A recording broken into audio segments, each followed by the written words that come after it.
Salut à toutes et à tous et bienvenue sur l'amour du maillot pour une nouvelle vidéo. Aujourd'hui, on va parler des reissues, des rééditions. On va voir ce que c'est les maillots reissues. Et on va évidemment se baser sur l'exemple qui est derrière moi, le maillot du Portugal 2004. Alors je vais faire comme d'habitude, on va faire un point d'abord sur l'origine de la commercialisation des maillots. On va ensuite parler sur la vente aujourd'hui et sur la vague des rééditions, quand ça a commencé et ce que ça représente aujourd'hui. Mais avant de commencer deux choses, comme d'habitude, abonnez-vous à la chaîne, ça m'aide énormément si vous vous abonnez. Et si vous voulez vous faire plaisir avec des maillots authentiques, il y a des liens affiliés pour soutenir la chaîne et des petits codes promo pour avoir des petites réductions. Alors l'apparition de la vente des maillots réplica dans le monde du foot est arrivée dans les années 70. Avant ça, les maillots ils étaient destinés aux joueurs ou aux équipes et ils n'étaient pas commercialisés pour le grand public. Mais il y a plusieurs facteurs qui ont contribué à l'émergence de la vente des réplicas. Alors déjà dans les années 70, il y a eu forcément l'apparition des marques et des sponsors. Les pionniers dans le domaine, ça a été Adidas et Umbro. C'est dans les années 70 qu'ils ont commencé à collaborer avec les clubs, déjà pour faire apparaître leurs marques sur les maillots, mais aussi pour commercialiser des produits dérivés. Et avec l'intégration des logos de clubs, des sponsors et des marques, le design est devenu de plus en plus important aux yeux du public. Évidemment, dans les années 70, de plus en plus de foyers étaient équipés de téléviseurs, et c'est vraiment à partir de la Coupe du Monde 74 qu'on marque une explosion du foot aux yeux du grand public. Et forcément, le grand public, qu'est-ce qu'il voulait? Il voulait des produits pour s'identifier aux joueurs qui regardaient à la télé. Mais au-delà des sélections nationales, il y a aussi eu les clubs. Et le premier club à avoir, pour le grand public, commercialisé des maillots, du moins, c'est un petit peu celui dont on estime que c'était le premier, c'était Leeds United. C'est Leeds United qui est souvent cité comme le premier club à avoir vendu ses maillots pour les supporters. Et comme souvent dans le monde du foot, c'est les Anglais qui ont été les pionniers, donc ensuite les autres clubs anglais ont suivi, et ensuite les clubs européens ont pris le relais. Alors dans les années 80, et a fortiori dans les années 90 évidemment, la commercialisation des maillots, c'est là qu'elle a vraiment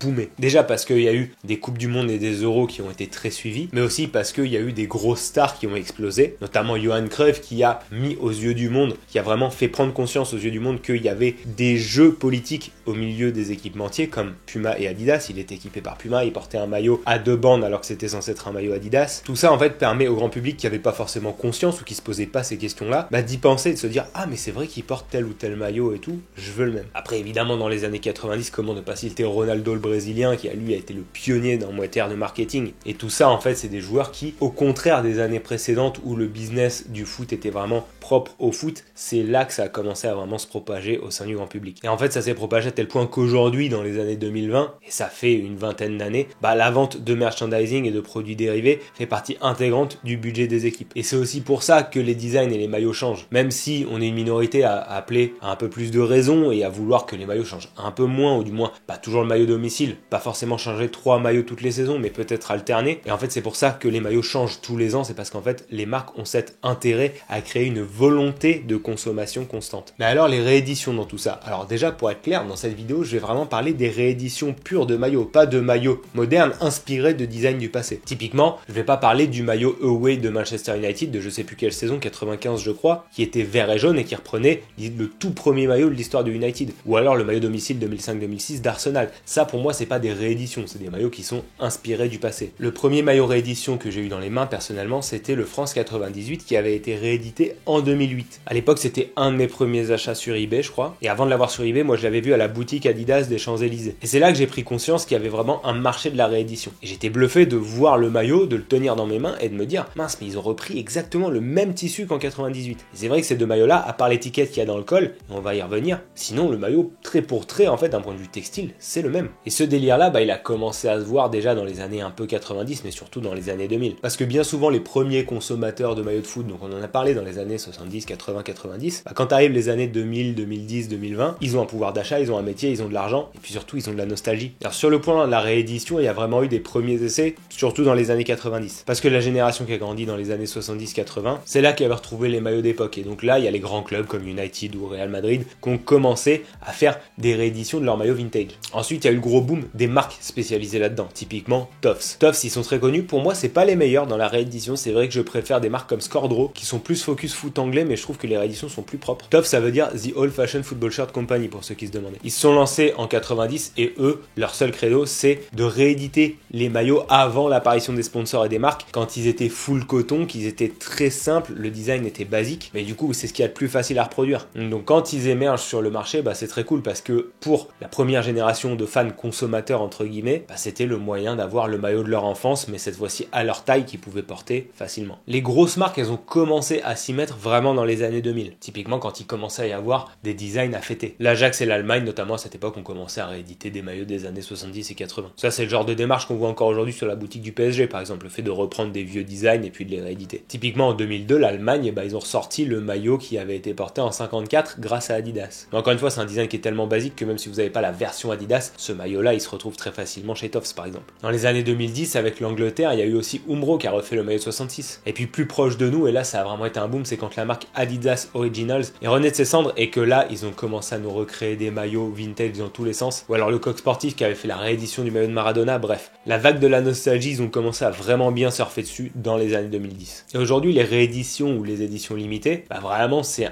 part importante du marché du maillot pour les marques. Et là où ça se distingue des maillots hommage dont je vous parlais précédemment, c'est que les rééditions, elles ont pour but de reproduire au détail près les maillots précédents, du moins du mieux qu'ils peuvent. Umbro l'avait fait avec le tissu transpercé du maillot 66 par exemple, pour le maillot de l'Angleterre. Et s'il y a bien un maillot moderne, une réédition moderne qui incarne ça, cette volonté de fidélité extrême, c'est le maillot qui est derrière moi, le maillot Portugal 2004. Il y a quelques mois déjà, Nike, ils ont ressorti la réédition du Brésil 98. Ils ont réédité le maillot réplica du Brésil. Bien qu'à l'époque, il n'y avait pas grande différence textile entre le réplica et le maillot Stock Pro, mais ils se sont basés sur le modèle réplica avec l'étiquette de la taille grosse en bas du maillot. Et là, sur le maillot 2004, c'est la raison pour laquelle je l'ai pris. Ce maillot-là, il reprend pas le maillot réplica, il reprend le maillot Stock Pro. Et je trouve qu'elle est là la plus-value. Et comme j'avais un maillot porté du Brésil de l'époque, j'ai pu comparer ce que valait la réédition d'un Stock Pro 2004 à un vrai Stock Pro 2004. Et honnêtement, le taf, il est monstrueux. Les seuls détails qui vont changer, ça va être un peu le textile, mais ça, visuellement, on peut pas s'en rendre compte, faut vraiment le porter. La réédition est un peu plus épaisse, elle fait un peu plus plastique. Ça, c'est un petit peu plus souple. Et il y a aussi le logo de l'équipe, justement. Là, on sent que vraiment c'est un vinyle flex qui glisse.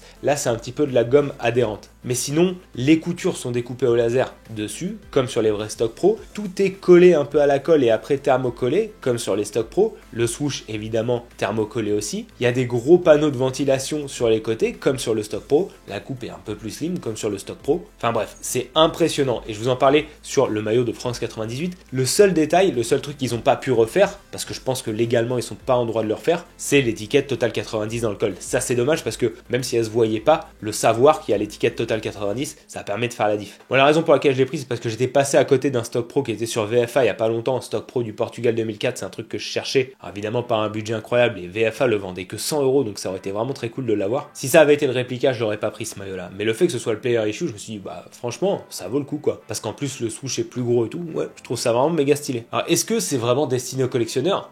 Je sais pas, c'est plus destiné aux nostalgiques en tout cas. Et puis c'est pareil, dans ces trucs-là, il y a toujours une zone grise un peu de édition limitée, édition numérotée. Ça, c'est toujours un petit peu une zone sur laquelle jouent les marques. En fait, souvent, ils vont faire croire que c'est un maillot limité, donc les gens vont se précipiter dessus, sauf que c'est pas numéroté, donc en fait, la marque, elle a tout le loisir d'en refaire. Ça, c'est un petit peu dommage. Et surtout, pour celui-là, comme pour le 98 avec Ronaldo, ils avaient refait un maillot numéro 7 Figo qui lui est parti direct parce que les gens préfèrent forcément les maillots floqués. Mais alors, qu'est-ce que j'en pense de ces maillots-là ? On va parler des maillots dans leur ensemble édition limitée. Pas forcément juste les maillots anniversaire, ni les maillots réédition, ni quoi que ce soit. Vraiment, les éditions limitées. Parce que ça, c'était censé être une édition limitée. Moi, j'aurais aimé qu'ils mettent un petit numéro dessus. Est-ce que c'est de l'arnaque ? Est-ce que ça vaut le coup ou pas ? Personnellement, moi, celui-là, par exemple, je trouve que ça valait le coup parce que je trouvais pas le prix exorbitant pour un maillot Stock Pro. Vous avez vu dernièrement le maillot de l'Autriche. Puma et l'Autriche sont vraiment les partenaires les plus historiques du monde sur la scène internationale puisque jamais l'Autriche n'a eu d'autres équipementiers que Puma. Donc, ils ont sorti un maillot anniversaire.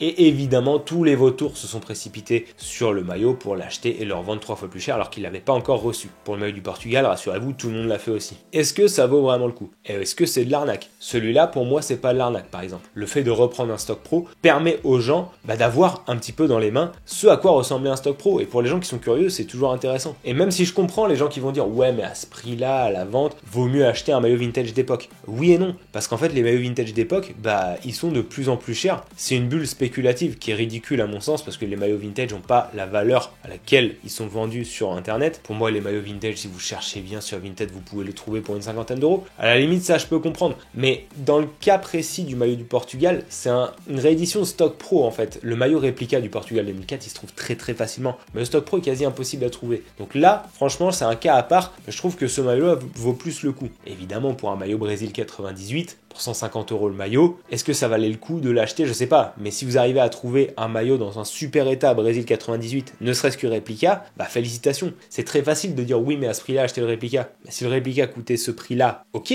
le réplica d'origine, j'entends. Là, je veux bien l'entendre. Mais le problème, bah, c'est que c'est pas le cas. Et que bien souvent, les rééditions des marques, elles coûtent moins cher que les maillots d'origine. Et en conclusion, en fait, moi, je vais vous dire, bah, achetez pas juste pour acheter, juste pour la hype. Parce que c'est bien souvent le problème des maillots aux éditions limitées ou des rééditions, c'est la hype qui les entoure. On l'a vu dernièrement, les maillots anniversaires d'Adidas, ils étaient très jolis, blablabla, le maillot de l'Argentine, il est magnifique.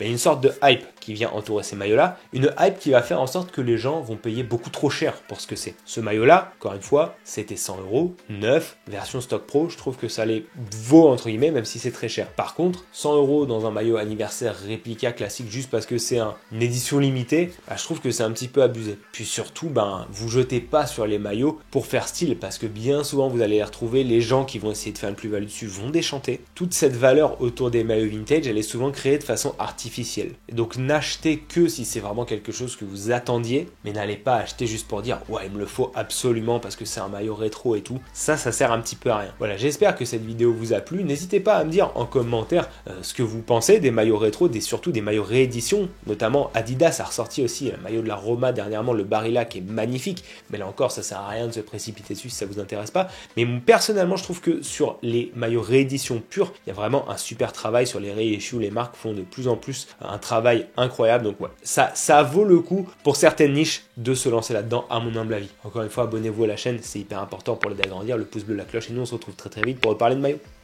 Ciao!